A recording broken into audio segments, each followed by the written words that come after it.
ഞാൻ doctor MP മണി. ഇന്ന് പ്രതിരോധശേഷിയുമായി ബന്ധപ്പെട്ട കാര്യമാണ് പറയാൻ ഉദ്ദേശിക്കുന്നത്.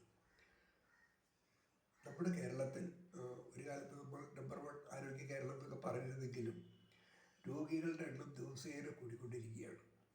രോഗികളാകുന്നവരിൽ സങ്കീർണതകളും കൂടിക്കൊണ്ടിരിക്കുന്നു. ചികിത്സയുടെ ചെലവുകൾ താങ്ങാനാവാതെ കുറേ പേർ ബുദ്ധിമുട്ടുന്നു, കുറേ പേർ ചികിത്സാ സഹായം അഭ്യർത്ഥിക്കുന്നു. ആകെ സങ്കീർണമായൊരു വിഷയമാണ് നമ്മുടെ ആരോഗ്യ മേഖല. ഇതിൻ്റെ അടിസ്ഥാന കാരണം എന്താണ് എന്ന് ചോദിച്ചാൽ, ഈ നമ്മുടെ ശരീരത്തെ രോഗങ്ങളിൽ നിന്ന് സംരക്ഷിക്കുന്ന ഒരു പ്രതിഭാസമാണ് നമ്മൾ പ്രതിരോധശേഷി എന്ന് പറയുന്നത്, ഇംഗ്ലീഷിൽ ഇമ്മ്യൂണിറ്റി എന്ന് പറയുന്നത്.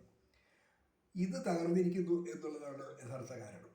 ഈ പ്രതിരോധശേഷി തീർത്ത് തകരുമ്പോഴാണ് ജലദോഷം മുതൽ ക്യാൻസർ വരെയുള്ള മിക്ക രോഗങ്ങളും ഉണ്ടാകുന്നത്. ഇപ്പോൾ ക്യാൻസറിൽ പോലും ഈ പ്രതിരോധശേഷി കുറയുന്നവരിലാണ് ഇത് കൂടുതലായി ബാധിക്കുന്നതെന്ന് കൃത്യമായ തെളിവുകളുണ്ട്. അപ്പോൾ പ്രതിരോധശേഷി കൂട്ടാൻ എന്താണ് ചെയ്യേണ്ടത് എന്ന് ഒരുപാട് പേർ ചോദിക്കാറുണ്ട്. ഇതിനെന്താണ് മരുന്ന്, എന്തെങ്കിലും മരുന്നുണ്ടോ, ഒരുപാട് ചോദ്യങ്ങൾ വരാറുണ്ട്.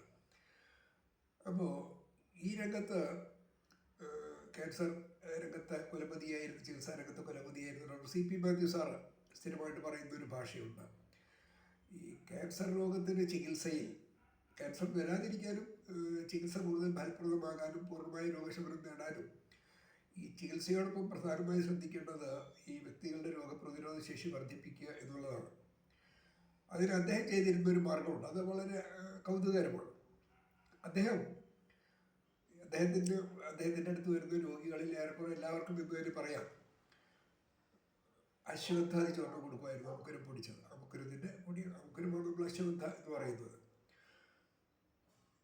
പിന്നെ ഹോമിയോപ്പതിയിലെ ആർസനിക്കം ആൽബം കൊടുക്കുമായിരുന്നു. സിദ്ധയിലെ രസഗന്ധി പിഴവ് കൊടുക്കുമായിരുന്നു. ഇതെനിക്ക് നേരിട്ട് അറിയുന്ന കാര്യമാണ്, ഒരുപാട് അദ്ദേഹത്തിൻ്റെ കൂടെ നടന്നിട്ടുള്ളതാണ്. അപ്പോൾ ഇവിടെ എനിക്ക് പറയാനുള്ളത് വേറൊരു കാര്യമാണ്. നമ്മുടെ കേരളത്തിലെ ആയുർവേദ മേഖലയിൽ അല്ലെങ്കിൽ പാരമ്പര്യ ചികിത്സാ രംഗത്ത് ഒരുപാട് നാട്ടറിവുകളുണ്ട്. ഒരുപാട് കുറേയൊക്കെ നഷ്ടപ്പെട്ടു എന്ന് പറയുന്നു, പണ്ടുള്ളവർ അടുത്ത തലമുറയ്ക്ക് പറഞ്ഞു കൊടുക്കാതെ നഷ്ടപ്പെട്ടു എന്ന് പറയുന്നുണ്ട്. എങ്കിൽ പോലും നമ്മുടെ പനിക്കൂർക്ക വാട്ടിപ്പിഴിഞ്ഞ് കുട്ടികൾക്ക് കൊടുക്കുന്നത് മുതൽ ഒരുപാട് അറിവുകൾ, ചുക്കാപ്പി അതിൽ ഒരറിവാണ്. അപ്പോൾ ഈ പ്രതിരോധശേഷി എങ്ങനെ മെച്ചപ്പെടുത്താം എന്നുള്ള കാര്യത്തിൽ വളരെ വിലയേറിയ ഒരു അറിവുണ്ട് നമ്മുടെ പാരമ്പര്യ ചികിത്സാ അറിവുകളിൽ. അത് വളരെ ലളിതമാണ്. അതാണ് ഞാനിപ്പോൾ പറയാൻ ഉദ്ദേശിക്കുന്നത്. അതിൽ പറയുന്നത്, നമ്മുടെ പച്ചമഞ്ഞൾ നല്ലപോലെ കഴുകി വൃത്തിയാക്കി മോര് ചേർത്ത് അരയ്ക്കണം. മോര് ചേർത്ത് അരച്ചിട്ട്, ഞാനിത് പണ്ട് എഴുതിയിട്ടുണ്ടോ എന്നാണ് എൻ്റെ ഓർമ്മ, പക്ഷേ വീഡിയോ ആദ്യം വരികയാണ്. ഇത് മോര് ചേർത്ത് നന്നായിട്ട് അരയ്ക്കണം. അരച്ചിട്ട് ഇരുമ്പ് ചീനച്ചട്ടിയിലാക്കി നമ്മൾ എടുത്തു വെക്കണം ഒരാഴ്ച. അപ്പോൾ ഒരു 3-4 ദിവസമൊക്കെ ആകുമ്പോഴേക്കും വീടിനകത്ത് ആകെ വല്ലാത്തൊരു ദുർഗന്ധമൊക്കെ വരും. എങ്കിൽ പോലും നമ്മൾ ഈ ഒരാഴ്ച കഴിഞ്ഞത് എടുക്കുമ്പോൾ കാണുന്നൊരു കാഴ്ച, ഈ മഞ്ഞളാകെ കറുത്തു പോയിട്ടുണ്ടാവും. കാരണം ഈ ഇരുമ്പ് ചീനച്ചട്ടിയിൽ ഇരുമ്പ് സംശീകരിച്ചതാണ് ഇതിലേക്ക്.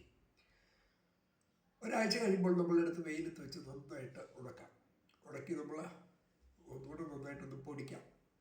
നമ്മൾ ആയുർവേദത്തിലൊക്കെ പണ്ട് ഈ ശീലപ്പൊടിയാക്കാന്ന് പറയും. കാരണം ചെമ്പിൻ്റെ മുകളിൽ ശീല കെട്ടി അതിൻ്റെ മുകളിൽ ഇട്ടിട്ട് തരിച്ചെടുക്കലായിരുന്നു. അത് ഇതിപ്പോൾ അതിൻ്റെ ആവശ്യമില്ല, നമുക്ക് ഒരുപാട് സംവിധാനങ്ങളുണ്ട്. ഇത് ചെറിയ അളവിൽ പതിവായി കഴിച്ചാൽ രോഗത്തിൻ്റെ പ്രതിരോധശേഷി കൂടും എന്നാണ് വിശ്വസിക്കുന്നത്.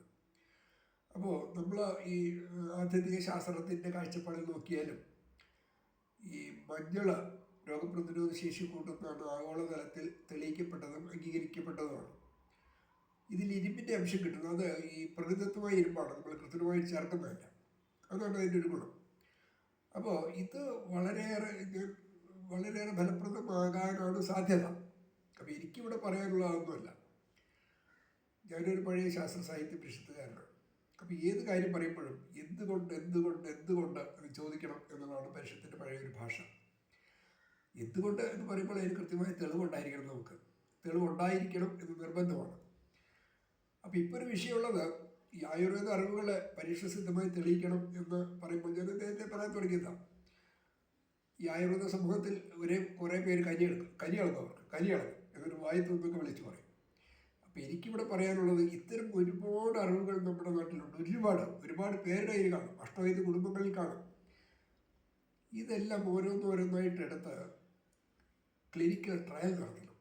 ഇതിൻ്റെ ഫലശ്രുതി, അതിൻ്റെ ഫലപ്രാപ്തി സിദ്ധമായി നമ്മൾ കണ്ടെത്തണം.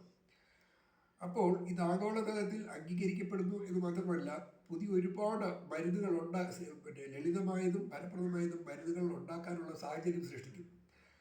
ആയുർവേദത്തിൻ്റെ പ്രശസ്തി ആഗോള തലത്തിൽ ഒരുപാട് ഉയരങ്ങളിലേക്കാണ്. ഈ ഒരു മരുന്ന് ഉണ്ടാക്കാൻ വളരെ എളുപ്പമല്ലേ, ഒരാഴ്ചത്തെ അധ്വാനമുള്ളൂ, ഒറ്റയാഴ്ച. ഇത് നമ്മളിവിടെ ഓരോ കൊല്ലം ശതകോടികൾ മുടക്കിയാണ് ഗവേഷണ സ്ഥാപനങ്ങൾ നടന്നത്. ഇന്ത്യയിൽ ശതകോടികളാണ് മുടക്കുന്നത്. ഇവിടെയൊക്കെ കുറേ ഗവേഷണ ഓഫീസർമാരെന്ന് പറഞ്ഞ് നടക്കുന്നവർ കുറേ ശമ്പളം പെൻഷൻ മേടിച്ച് സുഖമായി ജീവിച്ചു എന്നല്ലാതെ എന്തെങ്കിലും ഒരു പുതിയ അറിവ് രാജ്യത്തിന് കൊടുത്തിട്ടുണ്ടോ എന്ന് എനിക്കറിയില്ല, ഞാൻ കേട്ടിട്ടില്ല ഇതുവരെ. അപ്പോൾ ഇത്തരം അറിവുകൾ ഇത്തരം ഗവേഷണ സ്ഥാപനങ്ങളിലാകാം, അല്ലെങ്കിൽ ആയുർവേദ കോളേജുകളിലാകാം, ജില്ലാ ആയുർവേദ ആശുപത്രികളിലാകാം. ഇവിടെ ക്ലിനിക്കൽ ട്രയലിന് വിധേയമാക്കണം. ഇതിൻ്റെ ഫലശ്രുതി കണ്ടുപിടിക്കണം. ഇത് കൊടുക്കുന്നതുകൊണ്ട് ഒന്നും പേടിക്കാനില്ല. കാരണം ഒരു തരത്തിലുള്ള ചികിത്സാനന്തര ദൂഷ്യഫലങ്ങളും ഈ മരുന്നുകൾക്ക് ഉണ്ടാകുന്നില്ല. അതാണ് ഇതിൻ്റെ ഏറ്റവും വലിയൊരു പ്രത്യേകത. ഇത് ഈ ഫലം കിട്ടുന്നുള്ള കാര്യം ഉറപ്പായത് സംശയമില്ല. പക്ഷേ എന്നാലും നമ്മളത് പരിശുദ്ധമായി പറയേണ്ട ഒരു ബാധ്യതയുണ്ട് ഈ കാലഘട്ടത്തിൽ. കാരണം പച്ചവെള്ളം പോലും 2 ഭാഗം ഹൈഡ്രജനും 1 ഭാഗം ഓക്സിജനും വേർതിരിക്കാൻ പറ്റുന്ന കാലത്താണ് നമ്മൾ ജീവിക്കുന്നത്.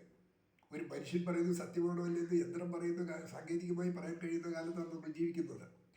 അപ്പോൾ ഈ ഒരു മരുന്ന് ഇത് പ്രതിരോധശേഷി വർദ്ധിപ്പിക്കാൻ കഴിയുമെന്നുള്ള കാര്യത്തിൽ സംശയമൊന്നുമില്ല ആർക്കും.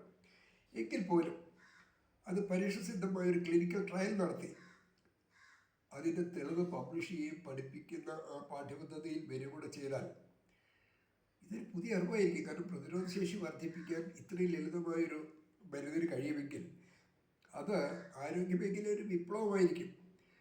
ആയുർവേദത്തിൻ്റെ നിറപ്പകിട്ടാർന്നൊരു അധ്യായം എഴുതി തീർക്കാം അതിലൂടെ. ഇത്തരം കാര്യങ്ങളിൽ ആയുർവേദ ചികിത്സകരുടെയും സർക്കാരിൻ്റെയും രാഷ്ട്രീയ നേതാക്കളുടെയും ജനപ്രതിനിധികളുടെയും സാമൂഹ്യ പ്രവർത്തകരുടെയും ശാസ്ത്രചിന്തകരുടെയും ശ്രദ്ധ ഉണ്ടാകണമെന്നാണ് വിനയപൂർവ്വം അപേക്ഷിക്കാനുള്ളത്.